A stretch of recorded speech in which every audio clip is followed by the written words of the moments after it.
Welcome to Living Abundantly with Sarah V. At Living Abundantly, we believe true manifestation begins within. That's why each inspiring guest shares their powerful story and remarkable vision. I am your host and friend, Sarah V., an international three-time best-selling author and lifestyle design expert. And I am on a personal mission to inspire abundance through all of life's ups and even the downs. I always say this, oh my gosh, it is such a thrill for me to welcome my next guest. Carre Otis is a passionate activist, author, public speaker, and experienced board member with a transformative journey in the fashion industry. She was a former supermodel turned advocate dedicated to empowering trafficking and abuse survivors nationwide through legislative advocacy and a values-driven approach. Wow, Carre, oh my gosh, welcome to the show. Thank you. I'm so honored to be here and part of this conversation.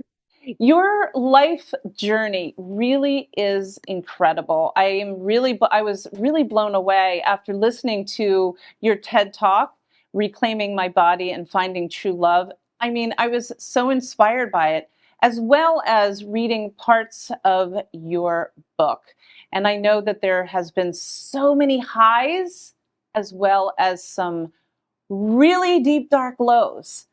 And, it seems that much of your story, began at the young age of 16 when you left home and created a life of your own. Would you say that that was one of the pivotal moments of your life that significantly influenced your life perspective? Oh, that's a big question, right? Yeah, that was one of many Yes. pivotal moments, but that was a really pivotal moment Yes. that affected many, many years to come and definitely the perspective of where I stand today, just the unfolding of events, but Yes. yeah, really, really all of it. But it was a very pivotal moment for me. Yes, especially, being so young and, like you said, we always have many pivotal moments. Can you just share with us, were there other ones that really stand out in your mind? Just from reading your bio and listening to your YouTube, oh my gosh. There's so many pivotal moments and they have continued, right? I mean, this is life. It's like there are so it really amazes me because I have this like, oh, well, finally now I'm there. Like I can take a pause and I'm like, no, no, no, that's not really how it works. And I think those of us that are looking, to manifest the best versions of ourselves that are really game for the invitations that life brings, oftentimes through a lot of struggle, right? Through hardship, through challenge. These are these opportunities. Continue. And so I would say definitely that big move in that young mind of mine at 16 to become a model. And it was more for me out of survival. I was young. Yeah, that was what I, created in my mind is like the opportunity, what I thought the opportunity of modeling would look like. And then there were so many moments having my daughters, right? Finding my husband, having my traveling the world, doing a lot of humanitarian work, being a Buddhist practitioner. So there have been many pivotal moments along the way. And I'm grateful for every one of them. And your book, Beauty Disrupted, and I'm going to hold it up right here because I bought myself a copy. Wonderful. It's really fascinating to me, and I love how you've been so open about your struggles you faced, especially in the modeling industry. So how has your modeling experience deepened your sensitivity to the struggles of others, other young girls that are coming up in that industry? Yeah, I think like the majority of us, and I have this perspective because I have daughters who are 16 and 18 now.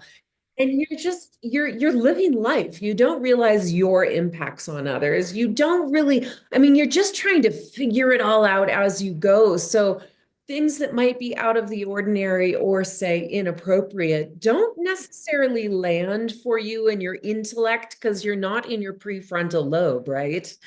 And so I think that there were so many experiences as a young model, really a child, right? A minor, but a child developmentally, right?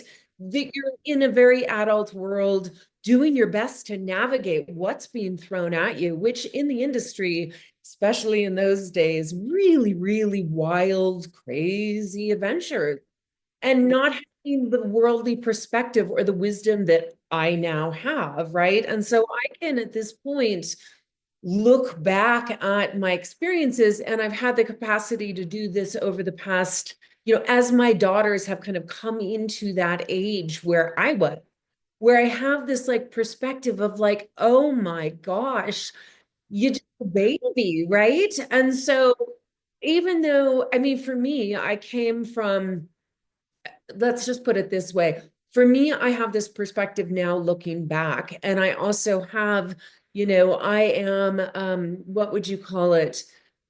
I'm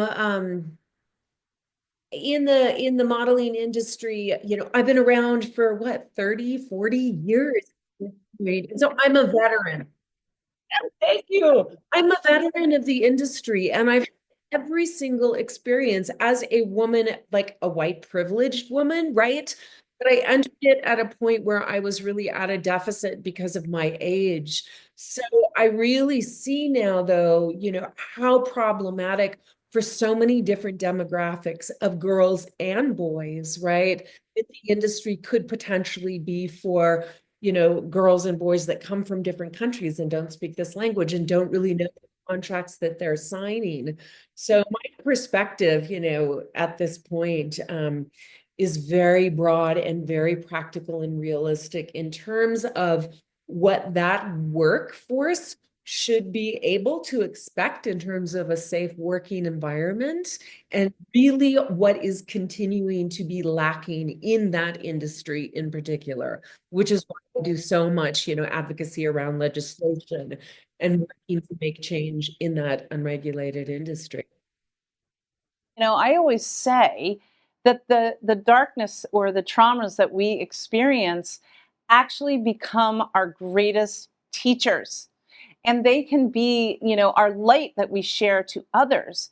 So can, what lessons have you learned from the adversities you faced in your life, and how have you specifically helped others in their own journey? I know that's a big question, but how have some of the things that you've experienced in your life, what have you learned from them? That's a big question. It is, in the sense that there's so many layers to that. I I have really wanted to make, the challenges that I've walked through. I've it's been very important for me to put them to purpose, right? Like, if anyone could sit here and be like, I'm a victim and I'm bitter and I'm angry and it's unfair, oh my God, I could give you a very long list. And quite frankly, I find that very boring. It's like, God, all of us could come up with this list of like life's injustices. And for me, as a spiritual practitioner, to transform those things so that I'm doing something with what I suffered from and what I've overcome, in that I have a different sort of understanding. And it's actually given me strength and wisdom and perspective. So to give back, and also to really look around and see where in our communities there is need, right?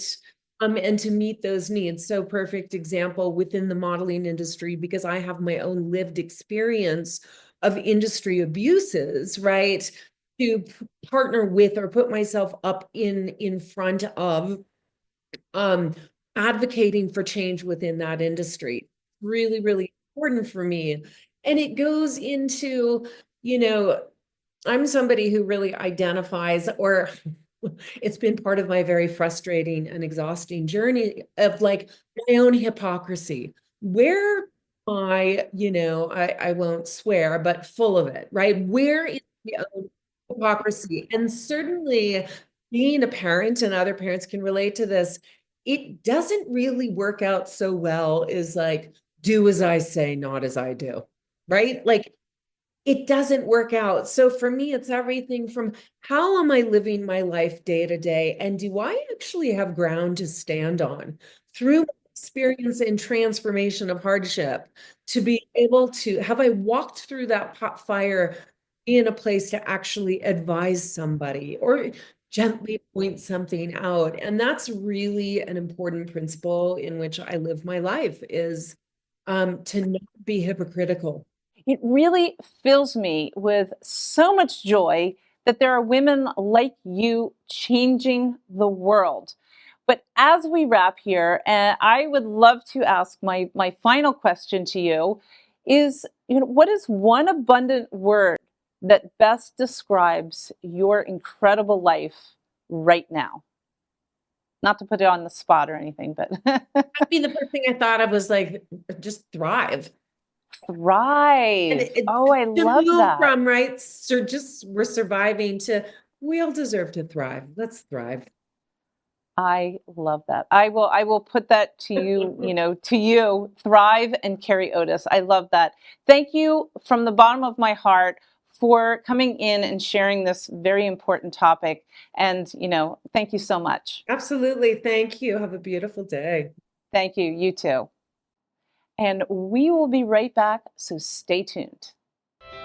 What do you think readers can expect next? This first book is about creating inner wisdom for financial success. So it's Toothpillow solves for access, because when a parent starts to look for attention for their child who's mouth breathing, what we did with Toothpillow was build a model to treat the children remotely. Can you get a little bit deeper into perhaps what's in the book? So the menstrual phase is like our inner winter time. So kind of think of that. What would you like?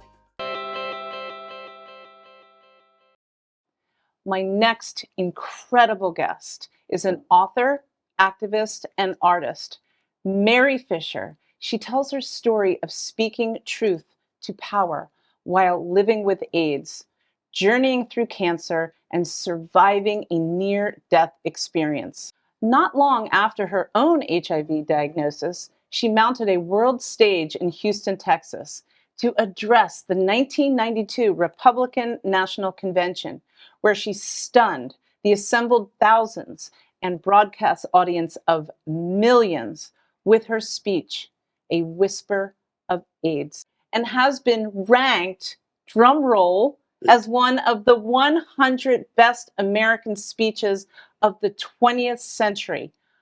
Wow.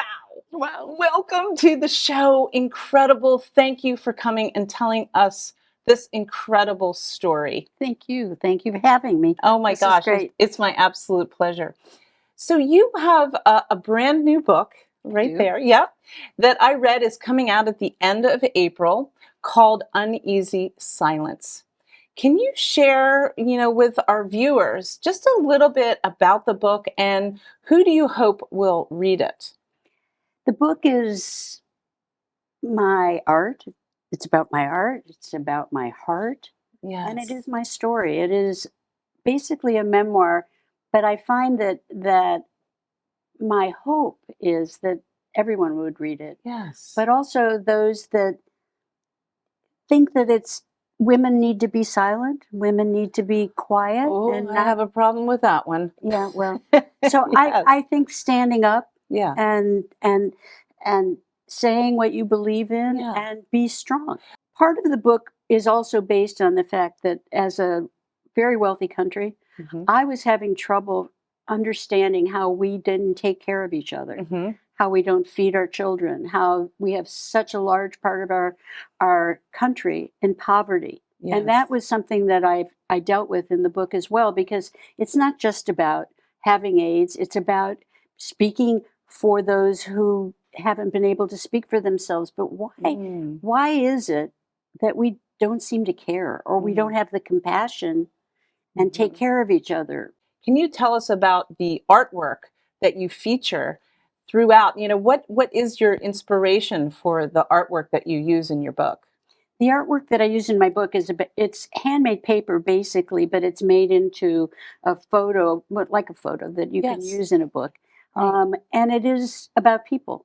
And it's Nice. about what I do, which is I like to bear witness to those who don't have a voice. And that's my, that is my Yes. breath. Your exhale, yes, or your purpose. So you have been, and I love this word, an outspoken activist for the prevention, education, and for the compassionate treatment of people with HIV and AIDS. What would you say is one piece of advice you would give to anyone, aspiring to becoming an outspoken activist? I love the word outspoken. I am. We have something in common there. Yeah. I would tell people that you just don't give up hope.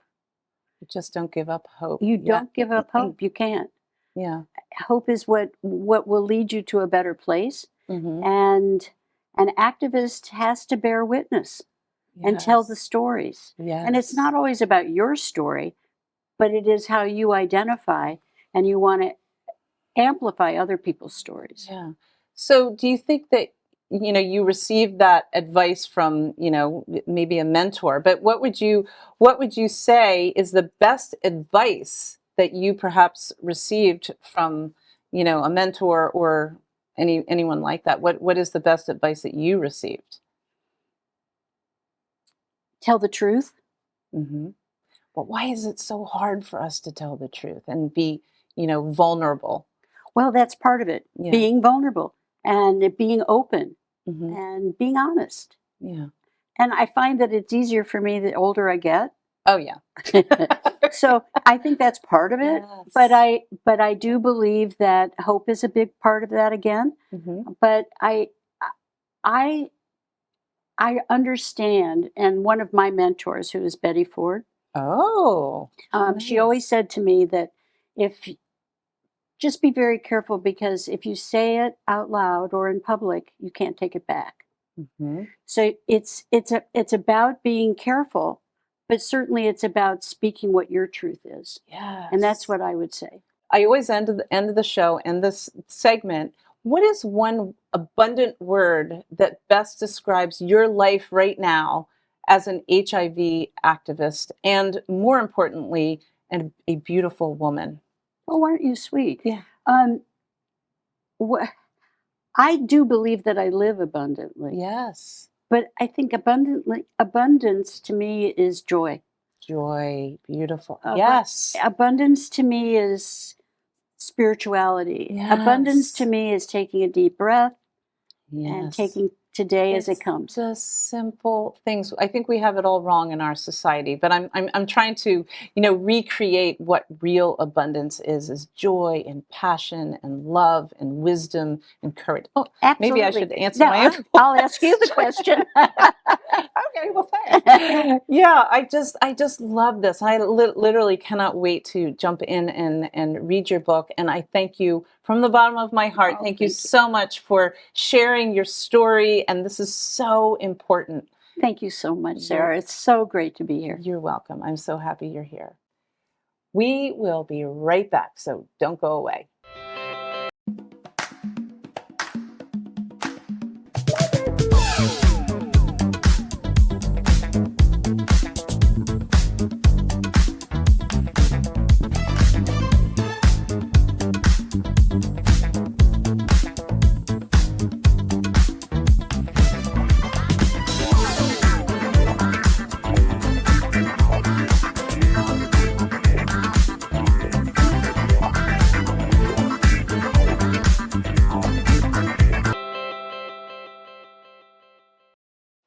In my last episode, I shared with you a bold new series that celebrates personal growth through embracing discomfort. In this series, I will challenge myself to take risks that I've always considered a little bit daunting. Each episode will document my journey as I try new experiences, ranging from exhilarating to downright intimidating. My aim is to inspire you to recognize that discomfort can often be a pathway to growth and living a more abundant life. You may remember my experience with Cirque du Gold Standard, where I confronted deep-rooted fears while hanging upside down on a trapeze. I want you to know that he is doing this with a hip replacement. Yep. Amazing. Still doing it too. Still professional. Still out there. Wow. Still performing regularly with my aerial partner. Try to balance on it here. Try to point that toe. Yeah, don't sickle. Turn it out. Push that way. Push all the way through the toe. Yeah, there you go. That's it. That's it. Look up there. Look up there. Good. Now bring that leg in and reach up with the hand and pull yourself up to sitting in the hoop. Good. Woo. There are always steps and tools we can use to navigate discomfort and push through it, no matter how challenging it may feel.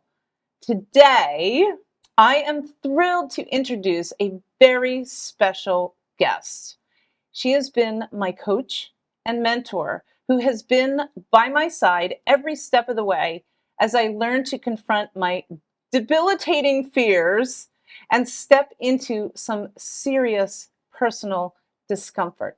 Danielle Codere is an expert in helping entrepreneurs, authors, thought leaders, and creative individuals embrace their multiple talents, alchemize their genius, and create their personal pathway to high levels of visibility. Danielle has been with me at the start of, I'm going to call my empire.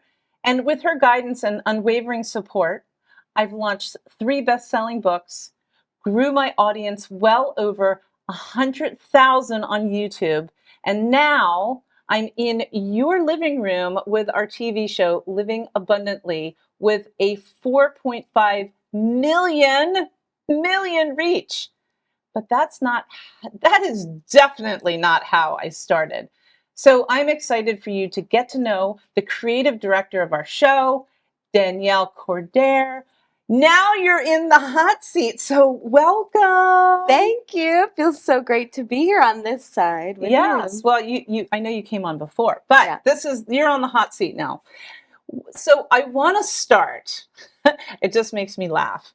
Where was I when we started to work together even over 6 years ago? So tell me, who was this young lady? Well, you were like many other entrepreneurs that I've worked with, and we're going to say it was a little bit of the opposite of abundantly living. Yes. You were living in scarcity. Yes. And I'll say little s scarcity because it wasn't that you were actually experiencing it, but it was all that you could really focus on a lot. So when we first started working together, that kept coming up quite a bit. And so we worked through a lot of just mental blocks that were going on at the time. So I just want to pinpoint one of those because it's all about visibility. Do you remember who I was when I started trying to film myself just on Facebook? Do you remember that? Oh my goodness. I couldn't get you to sit in a room by yourself and hit record. No. So it was such a terrifying thing for you at the time. Yes. And then when they introduced Facebook Live and Instagram Live, oh gosh, it was like pulling teeth. And so we worked little by little. We took some baby steps. And then I even just started doing some things to show you that it was going to produce some results. And just little by little, I think by you trying something that, again, really pulled you out of your comfort zone, you started to fear it less and less because, shame festers in a closet, fear festers in a closet. So as you chipped away at that, you just became so much more fearless. It just felt, I remember that, it just felt like a huge mountain that I had to climb. But I know that you took me, and this is why it's so important, mentorship and having somebody to put eyes on, what's going on in your mind. And I remember that fear as if it was yesterday, but there is not one bit of fear that stops me from, being visible, obviously. Yeah, and that is one thing that sets you apart from some of the beginning entrepreneurs is that you really have what it takes because you are so resilient and you never love to take no for an answer. No. You don't like to say you can't. No. And that is the right kind of mindset. You need to sort of fight the gremlins inside. Yes. when you're working with me or, really anybody in a very high stakes situation, what would you say are some of the tools or strategies you use, to help them? Is it taking little tiny baby steps? It is taking little tiny baby steps to focus on the joy, of course, right? Just like when you wrote your first book about your inner Yes. golden sparkle. Yeah. And then, of course, one of the things that I do to build confidence is focus on your media bundle. Look at your pictures, do stuff that feels good for you, like Yes. dress up, get styled, and go all out. And you'll feel really good at looking at these pictures of yourself and Yes. find a team of people who believe in you, or at least one person that truly does believe Yes. in Well, you. I want to go back because, you say maybe have photographs, but having your photograph also can be someone's biggest fear, Surely right? can.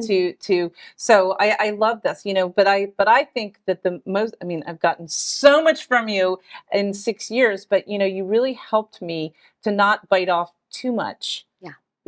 That I couldn't handle, even though it seemed like an uphill battle. And if you can remember, one of the things that we did was take you outside of your head and into your body a little bit more Yes. by taking those scarcity thoughts and calling them something else. Truffle fries. Because instead of owning Yes, that I'm in scarcity mode, Yes. we said, oh, I'm having a truffle fry right now. And Yes. do you eat a whole basket of truffle fries? I mean, No, sometimes well. I might. They're pretty good. But if you eat one truffle fry at a time, it's likely that you'll be able to And digest everybody it better. kind of looks at us when we're like, oh, I'm having a truffle fry moment. So, but we know what it's about. Right. So what do you think, is the magic formula, for breaking through fears or discomfort? Because I feel like I've unfolded so much of the magic formula, but I'll hear your opinion. It truly is exactly what you're doing, right? We're removing that scarcity, we're clearing that out, and we're taking the baby steps to live abundantly, to raise our vibrations, because I truly believe that energy is everything. Yes. And when you're And everything vibrating, is energy. yes, when you're vibrating higher, Mhm. you will attract all that is good to come. And when you speak it out loud to somebody who believes in you, that could even just be a mirror and a witness to what you declare. And I've seen this happen time and time again with my clients who never thought they could be on the TEDx stage, who never thought they could get 100K on YouTube, who never thought they could build this empire. And they said it one day to me. And that's one of my favorite things about my job is I get to witness that. But I do want to, because we just recently reached 100,000 subscribers. And organics, and we're growing fast. So I know you have answered this before, but I love your answers to this. What is one abundant word that you can use for your life right now? I'm going fun, baby. Fun! You are so much fun. I mean, we have had so much fun together. I mean, professionally, we travel together. Everywhere I go, there's Danielle. And so I love that. I love that it's fun. It's because true. I'm having so much fun, Yeah. In this new place of living abundantly with Sarah V. Yeah. And you know what? You could do it alone, but it would not be as It would fun. not be fun. No thanks. Thank you so much. I know we'll have you on again because I know you've been, watching me through all my ups and even my downs. Yes. So thank you so much for coming on the show.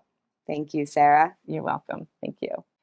Well, that is it for us today on Living Abundantly. For even more content and inspiration, follow us on my YouTube channel, Living Abundantly with Sarah V. And I will see you next time. And here's to living abundantly. The proceeding was sponsored by Sarah V. LLC.